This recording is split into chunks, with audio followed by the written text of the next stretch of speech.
The sky cracked open like shattered glass. What looked like fire poured down from the heavens, streaks of red and gold turning to smoke as they struck Earth's surface. No one believed the early reports, not really. People saw the news, the shaky phone recordings, and thought it was just another stunt. Some viral thing cooked up by a bored billionaire or a movie promo gone too far. But it wasn't. By the time the first city fell, denial turned to chaos. New York didn't just lose power. It didn't just go quiet. It vanished. 1 second it stood proud, defiant, shining like it always did. The next, a blinding light swallowed everything whole. Buildings collapsed into themselves. Skyscrapers folded like paper. And the people, they weren't even left to scream. A shockwave echoed across the ocean. That's when the world knew. We were under attack. They called themselves the Naros, though no one knew that at first. 7 feet tall, black armor that shimmered like oil on water, and glowing blue eyes that didn't blink. They didn't speak our language, didn't care to. They landed without a word and began their purge. It wasn't about conquest or control. They didn't want slaves. They didn't want Earth. They just wanted silence. Kill everything. That was the mission. The governments tried to fight, of course. Jets were scrambled, missiles launched, nukes even considered. But none of it mattered. Their tech was beyond comprehension. A single Naros cruiser hovered above DC for 36 minutes. That's all it took. The city was left in ruins, and the president, along with most of the cabinet, vanished into dust. I watched it all from the underground bunkers in Utah. They called us the Ghost Protocol, a last resort initiative nobody believed we'd ever use. Scientists, soldiers, hackers, and some of the worst people humanity had buried. All chosen for one reason. We were the monsters Earth would send when prayers failed. I wasn't a soldier or a genius. I was something else entirely. They called me Mira, no last name, just that. I was one of the twisted, the result of a long-buried human experiment that most thought had been shut down. Genetically modified, chemically enhanced, and neurologically unstable. They said I wasn't fully human anymore. Maybe they were right. We had no plan, no warning, just destruction. But humanity never needed hope to fight back. We only needed something to lose, and by now, we'd lost almost everything. When the first Naros war beast entered the mountain range, it crushed everything in its path. The rocks, the trees, even the air trembled around it. It looked like a walking cathedral, massive, gothic, and humming with alien energy. But it bled when I struck it. The moment my blade sliced through its armor, I felt a rush. Not fear, not triumph. Rage. A quiet, ancient kind of fury. Humanity wasn't supposed to survive this. We were supposed to bow, to crumble. But we weren't built that way. I stood over its body, covered in its thick black blood, breathing hard. My bones cracked from the impact, my skin torn, eyes bloodshot. But I was smiling. "They brought hell," I whispered, gripping my weapon tighter. "But we've got something worse!" Behind me, the rest of the Ghost Protocol units emerged. Men and women, soldiers and psychopaths, all with nothing left to live for, and nothing holding us back. We were the last line. We weren't here to defend Earth. We were here to make them regret touching it. The war beast's corpse still hissed on the ground, steam rising from the long wound I'd carved down its flank. Its thick, metallic skin twitched, as if it hadn't quite accepted death yet. The others stared at it in silence. No cheers, no celebration. We all knew what it meant. It was the first victory in a losing war. And we weren't naive enough to believe it would get easier. Colonel Rafe approached from behind, boots crunching over broken stone. He had a face made of leather and a voice that never rose above a growl. "That was a scout," he said. "Just a damn scout." I wiped my blade on my sleeve, the Naro's blood already starting to corrode the fabric. Big one for a scout. They send beasts like that ahead of the main force, to soften resistance. His eyes scanned the sky, always looking for shadows that didn't belong. Means the real wave's coming. We headed deeper into the bunker after that. It wasn't much, just steel corridors, concrete rooms, and enough firepower hidden behind blast doors to level a continent. But it had something else. Minds. The kind of minds that governments once tried to keep secret. Men and women who built viruses that could rewrite DNA. Engineers who'd turned entire cities into experimental test beds. And a few, like me. Living weapons designed in darkness. Dr. Elira met us in the war room. She had gray streaks in her black hair and the eyes of someone who hadn't slept in a decade. "You killed it?" she asked, not bothering with a greeting. "It bled," I replied. So yeah, she didn't smile, didn't even blink. Just tapped a touchscreen and brought up a hologram of the Naro's mothership. It hung in Earth's upper atmosphere, like a god waiting to deliver judgment. Over 400 kilometers wide, bristling with weapons we couldn't even name. Every hour, it launched smaller crafts, razor-sharp ovals that moved like thoughts through the air and dropped nightmares onto what was left of the cities. "We've confirmed a full-scale terraformation cycle has begun," Elira said. "They're not just killing us, they're reshaping the planet for themselves." "What about the ARC protocol?" Rafe asked. She shook her head. "Gone. They hit the launch site in Brazil before the ships could even break orbit. We're not escaping. Not this time." The silence in the room pressed down like gravity. "We still have Project Revenant," I said. That made her pause. Project Revenant wasn't supposed to exist. It was a rumor, even among us. The last-ditch trigger. A biological weapon encoded into human cells. Mine, specifically. They hadn't designed it to save humanity. They designed it to make the Naros suffer. It was ugly, it was cruel, and it was personal. "You really think your body can handle that activation?" she asked, narrowing her eyes. "You're barely stable now, Mira. You activate Revenant, you're not coming back." "I'm not planning to," I muttered. Rafe stepped in, fists clenched.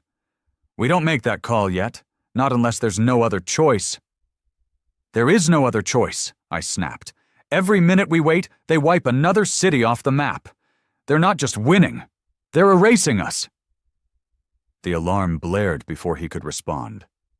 A deep, groaning howl echoed through the bunker walls, the Naro's war horn. You didn't hear it unless they wanted you to. It wasn't sound, not really. It was a vibration that dug into your bones, whispering something ancient and terrifying. Submit. Everyone moved at once, no orders needed. We'd trained for this. Outside, the mountain shook. I raced up the central stairwell, passing soldiers strapping into exosuits and others injecting combat stims into their necks. My heart pounded in rhythm with the growing tremors.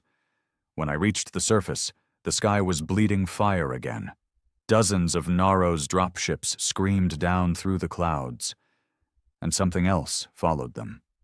A figure, not a ship, not a machine, a Naros commander. I'd never seen one before. Tall, almost elegant, covered in sleek black armor that pulsed with red veins of energy. No eyes, just a smooth, curved helm. It landed without impact, like gravity didn't apply to it. And then it spoke, not in words, but in thoughts. "You are not the masters of this world," the voice echoed inside my skull. "You are the mistake." I stepped forward, gripping my weapon tight. "You're about to see how dangerous mistakes can be." The Naros commander didn't move. It just stood there, silent and still, as if measuring us with senses we couldn't understand. Around it, the ground blackened in a slow ripple, like reality was struggling to keep itself together near its presence. Even the air felt wrong, thick, heavy like breathing tar. Soldiers fanned out beside me, exosuits hissing with readiness. Some had weapons I couldn't even name, experimental prototypes dredged from labs that didn't officially exist. But even with all that, none of them took a step forward. Because we could feel it. Power. Not the loud kind. Not the explosive sort we were used to. This was quiet, cold, and ancient. Like a god that didn't need to scream to be feared. It simply was. Then, without warning, it lifted one arm. The motion looked almost gentle, almost human, and 20 soldiers dropped dead instantly. No gunfire, no explosion, just death. Their bodies hit the ground like dolls with cut strings. No wounds, no blood, eyes wide open, frozen mid-breath. "Fall back!" Colonel Rafe barked through comms. But I didn't move. My feet stayed rooted, breath steady. That voice, it was still whispering in my mind, soft, probing. "You are broken things, crawling among the stars. You infect the universe with chaos," I growled back, loud enough to silence my own fear. "Takes one to know one." I sprinted toward it. Rafe screamed something behind me, but I wasn't listening anymore. Every fiber of my body screamed against the approach, pure instinct begging me to run, but instinct never won wars. Fury did. I struck first. My blade, molecular-edged, forged in tech labs buried under Russian ice, sliced across its midsection. It didn't bleed, not like the war beast. The commander staggered only slightly, and where the cut should have been, the armor shifted and sealed itself like liquid shadow. Then it moved.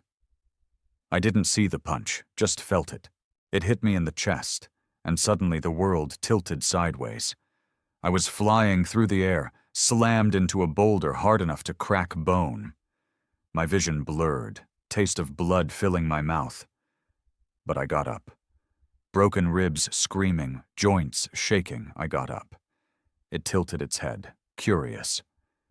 "You should not be able to stand." I spat on the ground. Get used to disappointment. Before it could attack again, a thunderous roar erupted behind it. One of our mechs, an old warframe from the Pacific conflicts, charged in, shoulder-mounted cannons lighting up the dusk. Shells slammed into the commander, each one shaking the ground. For a moment, it vanished in a burst of fire and smoke, but when the smoke cleared, it was still there, alive. Smoking, scorched, but alive. It raised its hand again, and the mech collapsed in on itself like a crushed tin can. Screams echoed from inside before the wreckage went still. And still, I moved. Because I had one edge, one thing they didn't. Pain. Humans knew pain like an old friend. We grew in it, evolved through it. The Naros? They didn't understand pain. Not really. Their minds were too clean, too logical.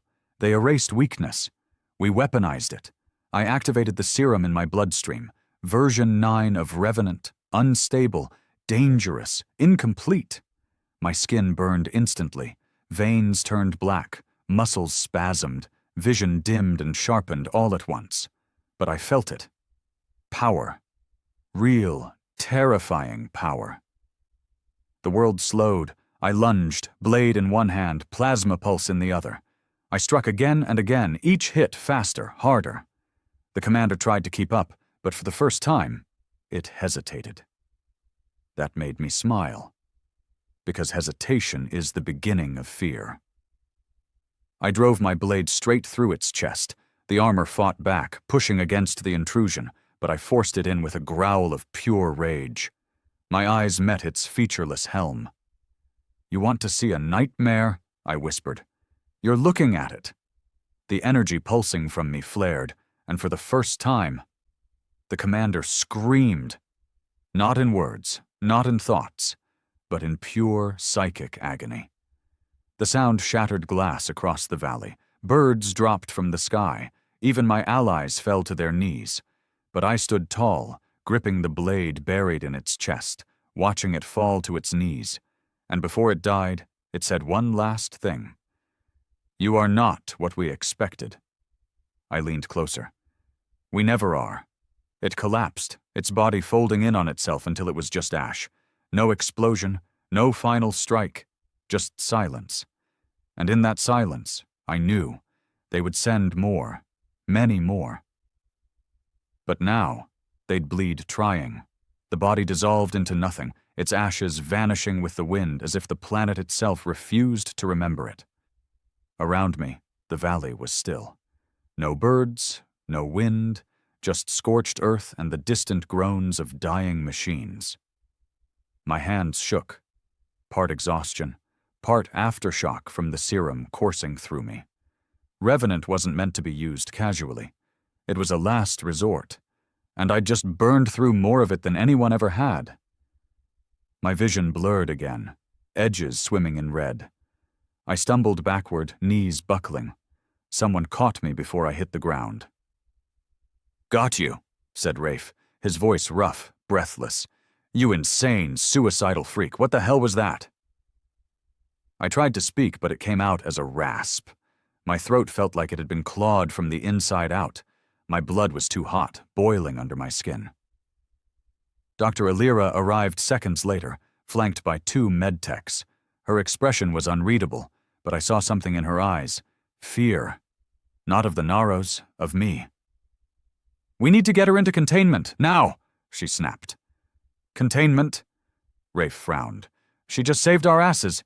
"She's unstable," Alira cut him off, already injecting something into my neck. Cold. Ice in my veins. "That much serum should have killed her. If it hasn't yet, it's mutating her further. You want a second Naros commander on our hands, only it's one of ours?" I faded in and out as they carried me back underground. Somewhere between the shaking halls and blinking lights, I heard someone say that satellites had picked up movement, massive movement, coming from orbit. The real invasion hadn't started yet. We'd only pissed them off. When I woke up, I was in a sealed room. Reinforced walls, observation windows, the kind of place you don't walk out of unless someone decides you're still useful. Tubes ran into my arms, monitoring systems blinking above me. I felt calmer, but hollow, like something inside had been scraped out. Rafe was there, arms crossed, leaning against the wall like he'd been standing there for hours. "How long?" I croaked. 3 days, he said. "You flatlined twice. They pumped you full of stabilizers, enough to sedate a tank." "What's the damage?" He didn't answer at first. Finally, he muttered, "They're here. The rest of them." My chest tightened. He continued. "They landed in clusters, Africa, Asia, parts of South America. But not like before. Not quick raids. They're establishing bases, terraforming faster, turning Earth into whatever hell they came from." "And us?" I asked. "We're preparing for a counterstrike. Not defense, not anymore. The commanders think offense is our only chance." I snorted. "Took them long enough." He stepped closer, voice dropping. "Mira, there's something else. The Naros. They're scared. After what you did, we intercepted some strange signals. Their frequencies are scrambled, but the tone changed. We think your activation triggered something unexpected. A panic, maybe." I blinked. "They're not supposed to feel fear." "Exactly." Dr. Alira entered then, hands folded, face tight with tension. She looked like someone carrying a secret that weighed too much. "I've run the analysis," she said. "The Revenant protocol in you, it's adapting. Not burning out like we expected. It's stabilizing." I frowned. "That's good, right?" She shook her head. "Not for you." Rafe stepped between us. "Explain." Alira looked at me, her voice quiet but heavy. "The serum bonded with Mira's DNA. It's no longer just a drug. It's rewriting her from the inside out. She's becoming something else." I didn't speak. What was there to say? "I'll keep fighting," I finally said. "Whatever's happening to me, it doesn't change the mission." Alira nodded slowly. "We expected you to say that." She handed me a small device.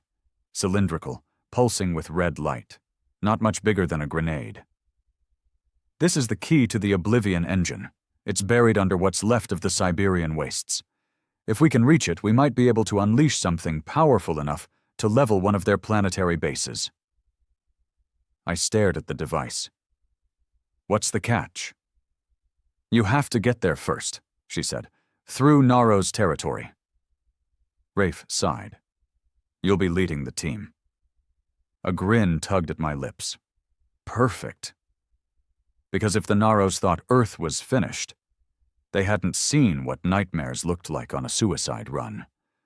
The dropship roared overhead, slicing through black clouds and acid rain as it raced toward the Siberian wastes. I sat strapped into a reinforced harness, staring through a reinforced viewport as the shattered landscape of what used to be Eastern Europe blurred beneath us. Cities reduced to molten glass, forests turned to charred skeletons. The Naros didn't conquer.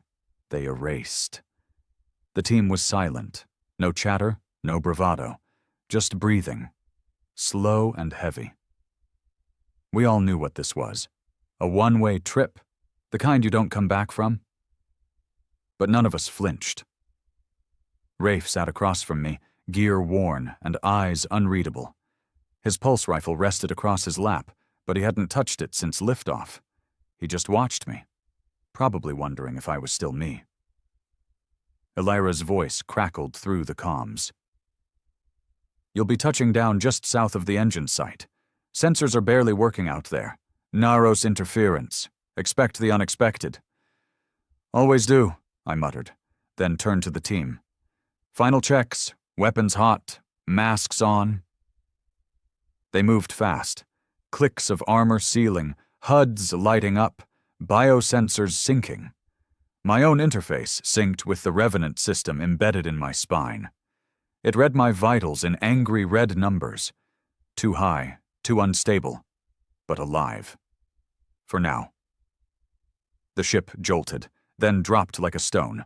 30 seconds, the pilot yelled.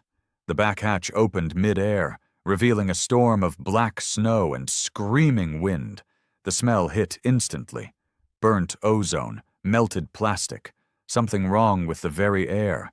The Naros had already started their transformation of the terrain. This place didn't belong to Earth anymore. We jumped. The descent was brutal. Ice whipping our armor, gravity trying to shake us apart. My boots slammed into cracked ground as the drop jets hissed to a halt.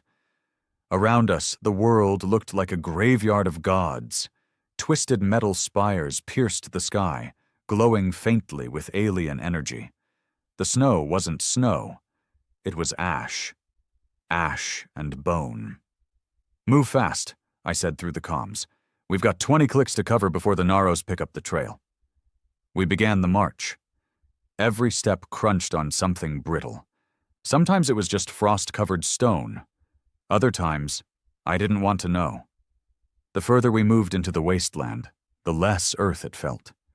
Trees grew upside down, roots pulsing with red light. The sky shimmered in unnatural ways. Time itself felt wrong, slower, like we were walking through someone else's dream or nightmare. By the 10th click, we lost Torres. 1 second he was behind us, the next gone. No sound. No trace, just his comm link crackling once, then silence. Keep moving, Rafe said tightly. His jaw was clenched. If we stop, we're next. I felt the Revenant system stir in response to the tension. It liked fear, fed off it. I clenched my fists and kept walking. My body was changing faster now. I could feel it. Senses sharper, reflexes tighter, heartbeat slower than human, more deliberate, efficient. It scared me. But we had a job to do. We reached the edge of the engine's shell by dusk.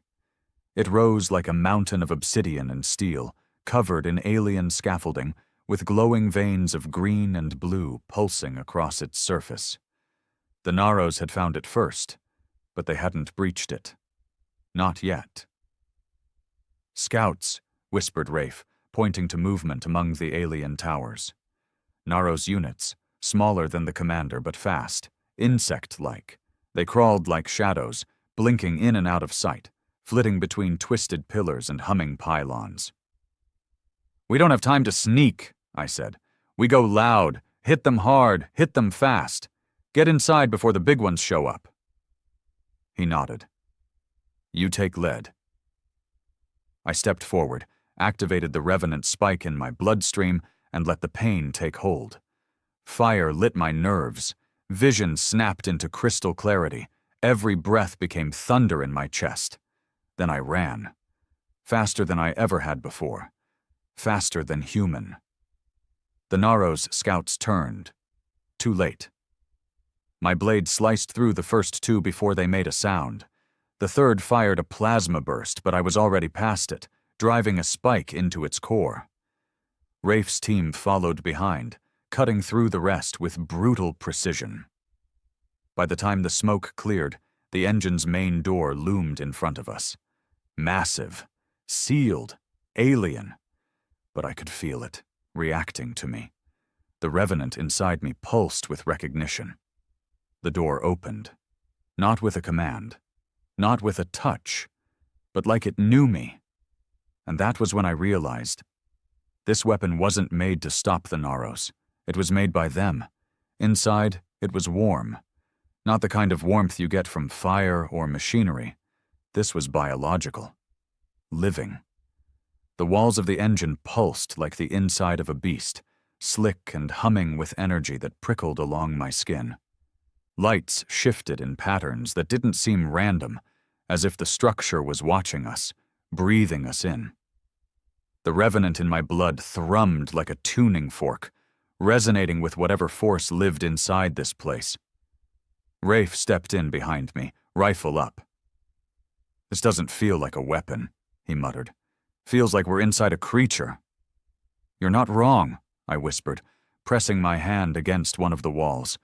It rippled under my touch, and a low, groaning sound echoed down the corridor. The others behind us hesitated. "Fall back if you're not ready," I told them, voice flat. "This isn't going to be clean." No one moved. Good. I didn't want clean. I wanted truth, and whatever this place was hiding. We moved deeper. As we walked, the corridor shifted, literally, rearranging, guiding us, like it wanted us to reach the center. I didn't trust that, not for a second, but I didn't resist it either. The Revenant was leading the way now, more than me. I was just the vessel. We reached what looked like a chamber, wide, circular, the size of a small stadium. In the center stood a massive pillar, fused with both alien metal and bone, human bone, dozens of skeletons embedded in it, and not just soldiers, civilians, children, their faces twisted in agony, locked in eternal scream. One of the soldiers, Dren, stumbled back and threw up. "What the hell is this?" Rafe breathed. I stepped forward slowly, heart hammering. A voice filled the chamber, not sound, not words, but presence. It wrapped around my thoughts, pried into my memories, pulled me back to the moment I first took the serum, the pain, the terror, the betrayal. My screams echoed in my skull. "You are the key," it said, though its voice came from inside me. "You were always meant to return." I dropped to my knees, my hands burned. Revenant lines glowed under my skin like fire under glass. I was being rewritten again, this time faster, rougher. The engine wasn't just syncing with me, it was activating me. Elira's voice crackled over the comms, panicked. "Mira, what's happening? We're detecting massive energy spikes from the engine, like it's alive." "It is," I said through gritted teeth, "and it knows me." Suddenly, a section of the wall peeled back. A shape emerged, tall, humanoid, but unmistakably Naros. Not mechanical like the others. This one was organic, sleek, and monstrous, black as night, eyes burning with sickly green fire. "You have come far, spawn of Earth," it said aloud. Its voice was smooth, calm, too human. But this world is not yours anymore. Rafe raised his rifle, but I held up a hand. Who are you? I am the architect, it said. One of the first. I was tasked with seeding worlds for harvest. Earth was never meant to survive. My blood boiled. Then why build this engine? Why this place? Because sometimes, it said, stepping closer, a species resists. When it does, we study, we adapt, and we create something stronger. You're saying this was a test? I snarled. A forge, the architect replied. You are the result. The Revenant was never meant to save your species. It was meant to replace it. The chamber shook. The bones in the pillar pulsed. All around us, lights flared. My heart dropped as the realization hit me. They weren't building a weapon to destroy Earth.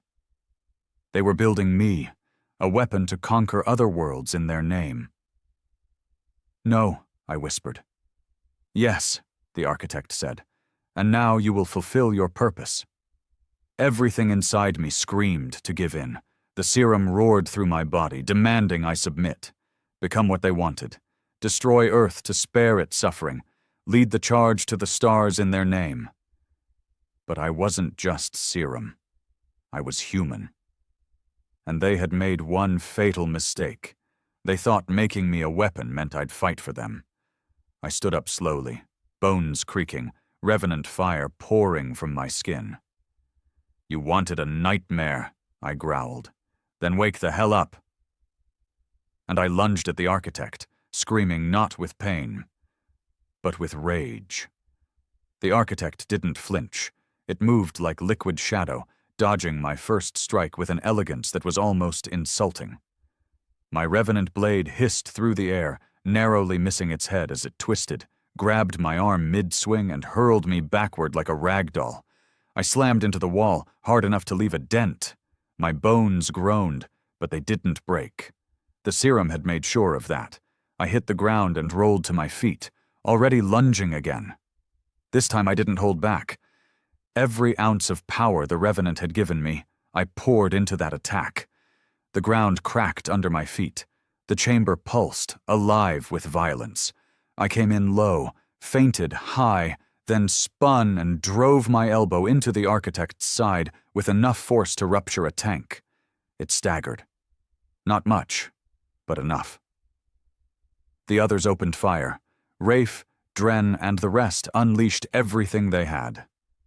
Plasma bolts, kinetic slugs, grenades. The architect howled as its shield flickered, faltered, and then shattered under the onslaught. But it didn't bleed. It didn't fall. It adapted. Its body shimmered, reformed, plating growing over wounds like a fast-forwarded nightmare. Its arms split open, morphing into a jagged blade of bone and black metal. With a roar, it charged. It struck Dren first, split him in two before he could even scream. Blood sprayed across the wall. The rest of the team broke formation, scattering to avoid the same fate. Rafe pulled a pulse mine from his belt, primed it, and threw. The blast caught the architect mid-step. It screamed again, this time in pain, its form destabilizing, tendrils of energy leaking from its torso like smoke. I seized the chance and leapt, driving my revenant blade straight into its chest. The feedback hit me like a freight train. I saw visions, memories not my own, worlds burning, civilizations falling, Naros ships blotting out stars, and in the center of it all, me, my face, my hands, leading them, a puppet in the skin of a hero. No, I hissed. You don't own me. I twisted the blade. The architect roared, shoved me back, and dropped to one knee, its body glitching like corrupted code. Around us, the chamber began to collapse, walls buckling, the central pillar shuddering. Rafe ran to me, grabbing my shoulder. It's failing! We have to get out of here! No, I said, breath ragged. We finish this, now! But... Go! He hesitated, then nodded grimly and motioned the others to retreat. I turned back to the architect, who was laughing now, bloodless and broken, but amused. You are strong, It rasped. Stronger than the others. You would have been a perfect host. I'm no one's host, I said. It lunged, slower this time, weaker. I dodged, slammed a foot into its knee, then struck upward, catching it under the chin with a reinforced fist. Its head snapped back, and I followed with a punch that cratered its chest. It fell to its knees. I stood over it, panting, revenant systems burning hot under my skin. You wanted to forge a weapon, I said. You got one. Then I drove my blade into its core, all the way through. The light in its eyes died, and the engine screamed. The walls began to collapse completely now, massive plates falling, the entire structure folding in on itself. I ran. I didn't think, didn't breathe. I ran. Rafe and the others were already near the exit. Elira was overhead with the dropship, screaming coordinates, fighting to stabilize in the chaos. The ground behind me cracked open. Lava, or maybe something worse, poured through. 10 more steps. 5. I leapt through the hatch just as the engine imploded behind me. The shockwave hit us mid-air, threw the dropship sideways like a toy in a hurricane, but Elira held it steady, swearing the whole time. We flew away from the collapse, watching as the structure vanished in a blinding sphere of white light. Then silence. I sank into the floor of the ship, heart hammering. It was done. The architect was dead. The engine was gone. But deep inside, I knew it wasn't over. Because I could still feel the revenant, still changing me, and somewhere in the stars, the rest of the Naros would be waiting. The stars looked different after what we'd done. Colder. Sharper. Like they were watching me now, not just shining. Maybe they'd always been watching. Maybe that's what the Naros were. Eyes of the void, never blinking, always waiting. We were halfway back to orbit when the damage reports came in. The engine's collapse had triggered a seismic shift across the region. Fault lines ruptured.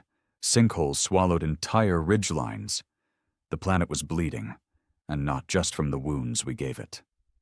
Elira sat in the pilot's seat, silent. Rafe was across from me, staring down at the blood on his armor. Dren's blood. He hadn't said a word since we left the engine. I couldn't blame him. We didn't win a war. We just survived a massacre. And yet, something worse was still breathing inside me. Later, in the medbay, I sat under the scanners while Elira examined my vitals.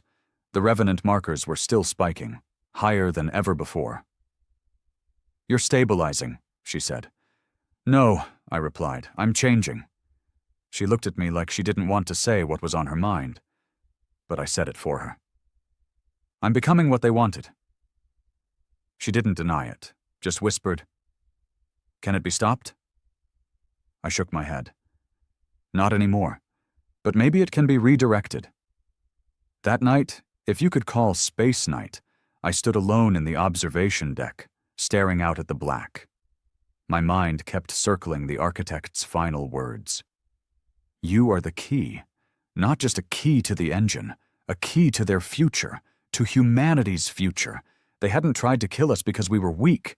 They'd tried to rebuild us because we were strong and too stubborn to die. The Naros didn't want extinction. They wanted control, and when that failed, they wanted to use us. I'd destroyed their conduit, burned their design to the ground. But the war wasn't over. If anything, it was just getting started. The revenant in my blood was no longer a weapon built by aliens. It was now ours. Humanity's. We just had to decide what to do with it. Rafe joined me on the deck sometime later. He stood beside me, arms folded, looking like he hadn't slept in a week. You planning to tell command about all this? He asked quietly. I will, I said, but they won't understand. Not really. They'll try to lock you down. I know. He nodded slowly. Then what are you going to do? I stared at the stars a long time before answering. I'm going to find them. Rafe turned. The Naros? I nodded. We can't wait for them to bring the next nightmare. We are the nightmare now. It's time they learn what that really means. You'll be hunted, he warned. I already am. He didn't argue, just clapped a hand on my shoulder and said, Then you'd better give them hell. By the time we returned to Earth, everything had changed. The footage of the engine, the architect, the dead, the serum, it all leaked. The public didn't know what to believe. Some hailed us as heroes, others called us monsters. Protesters filled the streets, demanding the destruction of the Revenant program. Command scrambled to clean it up, bury the truth. But the truth was already loose in the world, and so was I. A month later, I disappeared. Went dark, off-grid. The Revenant wasn't killing me, but it wasn't done with me either. My body kept changing, stronger, faster, less human. My memories began to blend with things that weren't mine. Visions of Naro's shipyards, war plans, galactic maps. They had opened a door inside me. And now it opened both ways. I used it, traced their signal back. And one day, out in deep space, I found it, their fleet, dormant, waiting, tens of thousands of ships in orbit around a starless world, preparing for something bigger than Earth, something final. They hadn't noticed me yet. But they would.